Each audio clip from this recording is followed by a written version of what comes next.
Hello friends, మన all educational update ఛానల్కి స్వాగతం.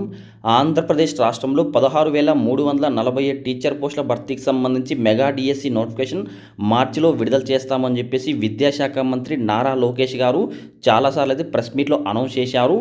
మార్చి మొదటి వారం అయిపోయింది, రెండో వారం కూడా అయిపోయింది, ఇంకా నోటిఫికేషన్ రాకపోవడంతో నిరుద్యోగులైతే అయోమయానికైతే గురవుతున్నారు.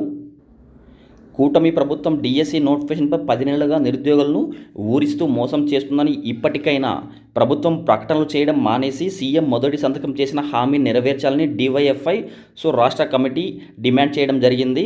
రాష్ట్రంలో డిఎస్సి అభ్యర్థుల పరిస్థితి దయనీయంగా ఉందని డివైఎఫ్ఐ రాష్ట్ర అధ్యక్షులు వాళ్ళైతే శనివారం పేర్కొన్నారు. ప్రభుత్వ హామీని నమ్మి నోటిఫికేషన్లను వస్తాయని ఏడాదిగా కోచింగ్ తీసుకుంటూ అభ్యర్థులు సమయాన్ని, డబ్బును పోగొట్టుకుంటున్నారని ఆవేదన వ్యక్తం చేశారు. ఈ విధంగా ఆంధ్రప్రదేశ్ రాష్ట్రంలో ఖాళీగా ఉన్న టీచర్ పోస్టుల భర్తీకి సంబంధించి వెంటనే డిఎస్సి నోటిఫికేషన్ విడుదల చేయాలనుకుంటున్న ప్రతి ఒక్కరైతే వీడియోను లైక్ చేసి వీడియో కింద కామెంట్ చేయండి. మీరు కూడా కోచింగ్ తీసుకున్నారా లేదా వీడియోను లైక్ చేసి వీడియో కింద కామెంట్ చేయండి. ఇలాంటి ఇంట్రెస్టింగ్ వీడియోస్ కోసం ప్రతి ఒక్కరూ మన ఛానల్ సబ్స్క్రైబ్ చేసుకోండి.